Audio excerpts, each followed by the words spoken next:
A grandmother's betrayal. Hi, I'm Ava, and I want to tell you about my complicated relationship with my mother-in-law, Sophia. From the start, she never made things easy for me. Sophia was set in her old-fashioned ways and never really approved of me. For a while, my husband, William, and I lived far from his parents, which kept her interference to a minimum. But when William got a new job near them, she became a much larger presence in our lives. I had learned to handle difficult people growing up with my own challenging parents, so I could manage Sophia. Luckily, William's father, Benjamin, was kind to me, which made things a little easier. But what worried me most was Sophia's relationship with my daughter, Luna, who was 9 at the time. Luna adored her grandparents, and since I had no contact with my own parents, they were the only extended family she really knew. No matter how strained things were between Sophia and me, I put my feelings aside for Luna's sake. William valued family deeply, so cutting Sophia out of our lives wasn't an option. But Sophia made things difficult. She constantly criticized how I raised Luna, particularly when it came to her diet. She insisted Luna needed more nuts for protein, ignoring the fact that Luna was severely allergic. Even the smell could make her sick.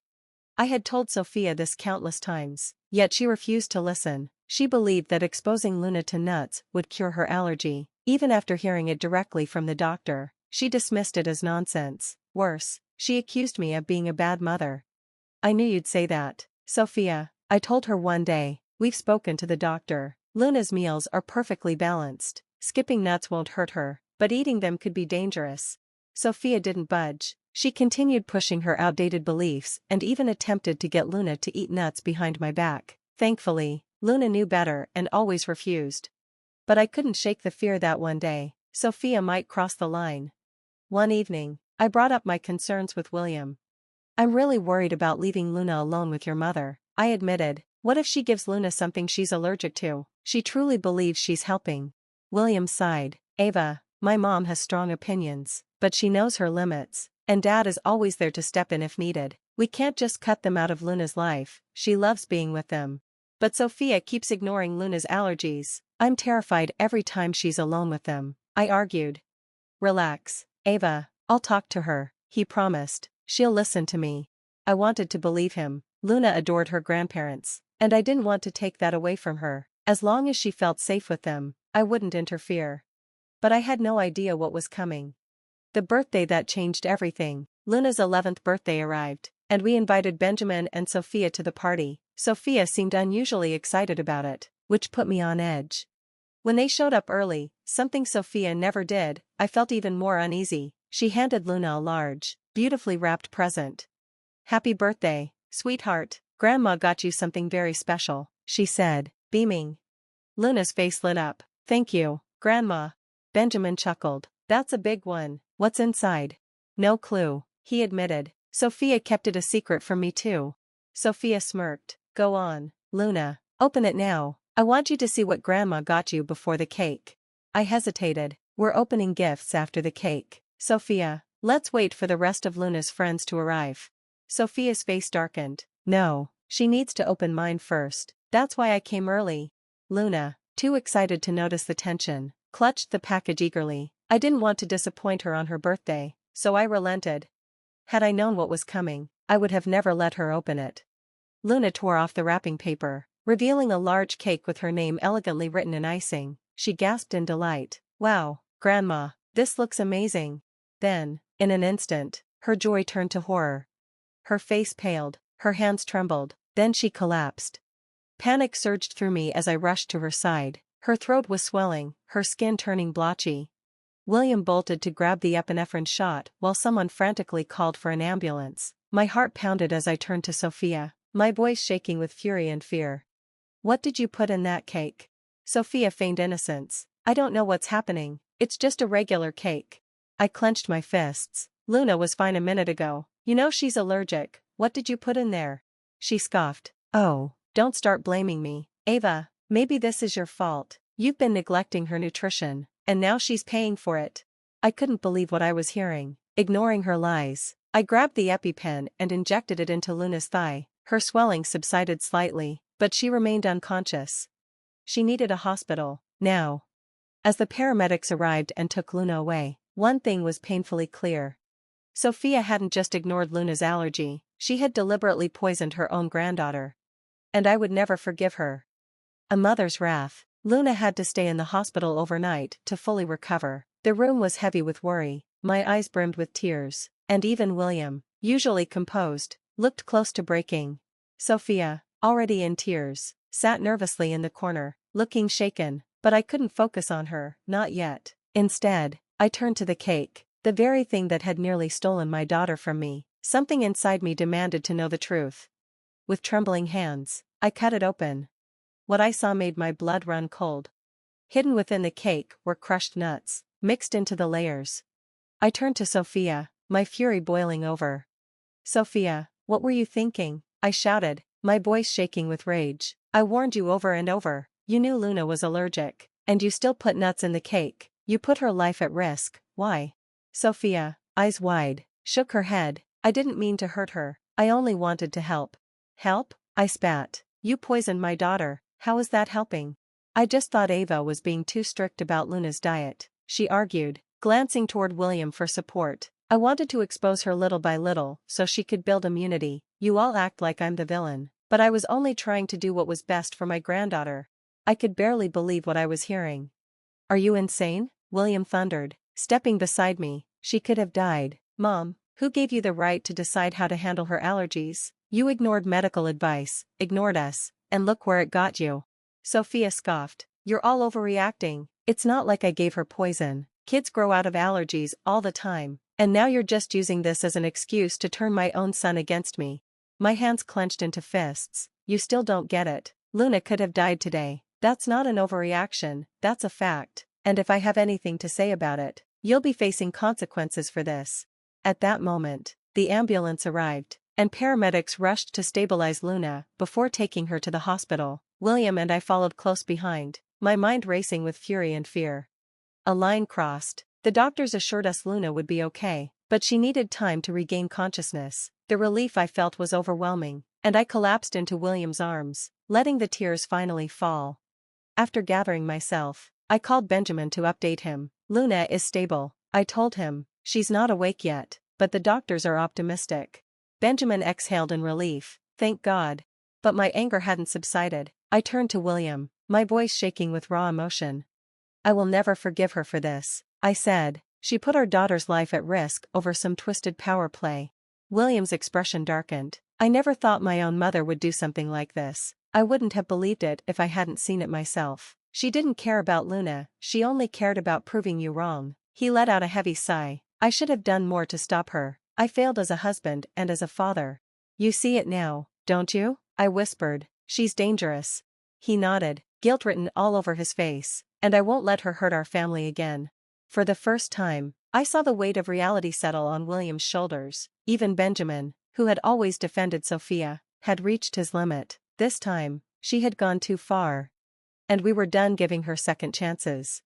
Confrontation. When we returned home hours later, we found Benjamin scolding Sophia in the living room. She, however, was barely listening, scrolling through her phone like none of it mattered. The untouched birthday cake sat on the table, a cruel reminder of the day's nightmare. I clenched my jaw, suppressing my emotions, but when Sophia saw us, she had the audacity to roll her eyes. "I just got an update," I said, keeping my voice even. "Luna is stable, she's still unconscious, but the doctors say she'll recover." "Thank goodness," Benjamin breathed, visibly relieved. "But Sophia?" She simply scoffed. "See, everything's fine. You all made such a big fuss over nothing. She'll be back to normal in no time, probably even cured of her allergy." That was the last straw. William exploded. "Are you serious, Mom? You almost killed my daughter, and you're acting like it's no big deal?" Sophia threw up her hands. "Oh, stop exaggerating. You're just trying to make me feel guilty." "You should feel guilty," I snapped. "You knowingly put something deadly in that cake. You put my baby in a hospital bed. And for what? To prove a point?" Benjamin stepped in, his voice filled with disappointment. "Sophia, I defended you for years, but this? I can't stand by you anymore. You could have killed Luna today. You need to own up to that." Sophia scoffed. "Oh, please, this is exactly what that woman," she gestured at me, "wanted. She's always wanted me out of the picture, and now she's using this to turn my own family against me." I took a deep breath and steadied myself. "You did this to yourself, Sophia, And now, you're going to face the consequences. She crossed her arms. Oh yeah? And what are you going to do? Ban me from seeing my granddaughter? William's voice was firm. Yes, that's exactly what we're doing. Sophia's eyes widened. You can't do that. You wouldn't cut me off over something so petty. You almost killed my daughter, William said coldly. This isn't petty, this is permanent. You are not welcome near me, my wife, or my child ever again. You don't mean that, she whispered, panic creeping into her voice. But he did. Dad, you're always welcome here, William added, turning to Benjamin. You've always tried to protect Luna, and we appreciate that, but Mom, she's out of our lives, forever. For the first time that night, Sophia looked afraid. But it was too late. She had crossed a line, and there was no coming back. The consequences of betrayal. Sophia had put Luna in the hospital, and still, she acted as if she had done the right thing. Someone so reckless and heartless had no place in my daughter's life. She couldn't believe her own son was standing against her. She had always trusted William to be on her side, not realizing that this time, he was being rational, unlike her. Even the guests, who had once tolerated her overbearing nature, had turned against her, murmuring in disapproval. For the first time, Sophia was truly alone. Desperation twisted her face as she lashed out.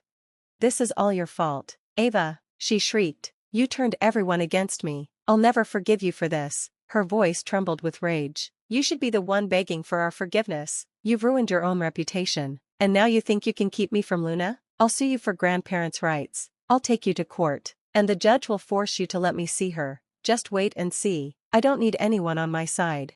I didn't flinch. My voice was cold and steady. You're not going to have much luck getting grandparents' rights from jail. I folded my arms. I'm sure the judge would find it pretty amusing that a criminal wants visitation rights after nearly killing her own granddaughter.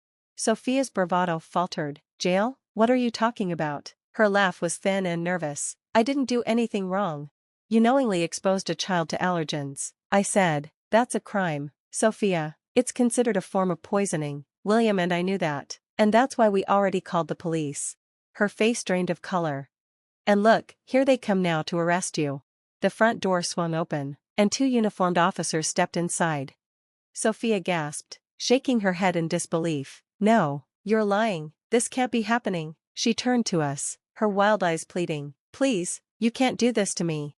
William was unmoved. Take her away. Tears streamed down Sophia's face as she clung to Benjamin's arm in a last, desperate attempt. Please, Benjamin, you can't let them take me. You have to stop this.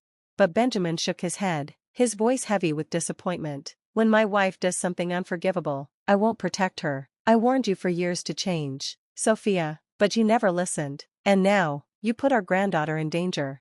Sophia sobbed. I was only trying to help her. I didn't think it would hurt her this badly. Please, Benjamin, I'm your wife. You have to help me. But William cut in, his voice like ice. You were his wife. He let the words sink in before continuing. And tomorrow, you won't be anymore. I'm filing for divorce. I won't stay married to someone who could do something this cruel. My priority is protecting Luna, my children, and from now on, that means protecting them from you. Sophia staggered back as if she had been struck. No, no. Benjamin, you wouldn't do this to me. But he wasn't looking at her anymore. Officers, he said, take her away. Sophia's screams filled the house as the handcuffs clicked around her wrists. The officers led her outside, her desperate cries fading into the night. For the first time in years, the house felt peaceful. As the last of the guests left, clearly shaken by what they had witnessed, William, Benjamin, and I headed back to the hospital. A new beginning. The next morning, Luna woke up, groggy but stable. Relief washed over me, but then she gripped my hand tightly, her little face filled with fear. Mommy, don't let Grandma come back, she whispered. Tears stung my eyes. I won't, sweetheart. She's never coming near you again. Through quiet sobs, Luna told us how Sophia had tried to make her eat things she was allergic to, how she had pressured her, insisting it was for her own good. My heart shattered at the fear in her voice. We immediately arranged therapy for Luna, to help her heal from the trauma. At the same time, William and I started couples counseling to strengthen our family bond. With Benjamin's unwavering support, we found the strength to move forward together. Sophia, however, faced a much different future. Her actions caught up with her in the worst way. When her own extended family learned what she had done, They cut ties with her. Even her friends, those who once tolerated her controlling ways, were horrified. With no one to turn to, Sophia found herself begging for bail money. No one helped her. The next day, Benjamin filed for divorce. Still in jail, Sophia was served with the papers, sending her into a fit of rage. Within months, Benjamin secured a quick divorce, taking advantage of state laws and using the police report as leverage. Our legal case against Sophia moved forward. She was ordered to cover Luna's medical expenses, but with her financial struggles, she ended up serving a lengthy prison sentence instead. The judge ruled against her at every turn. To ensure she never came near us again, we filed, and won, restraining orders. We were finally free. And if Sophia ever dared to cross that line again, she would learn firsthand what happens when a mother and father protect their child with everything they have. Because nothing, and no one, would ever threaten Luna's safety again.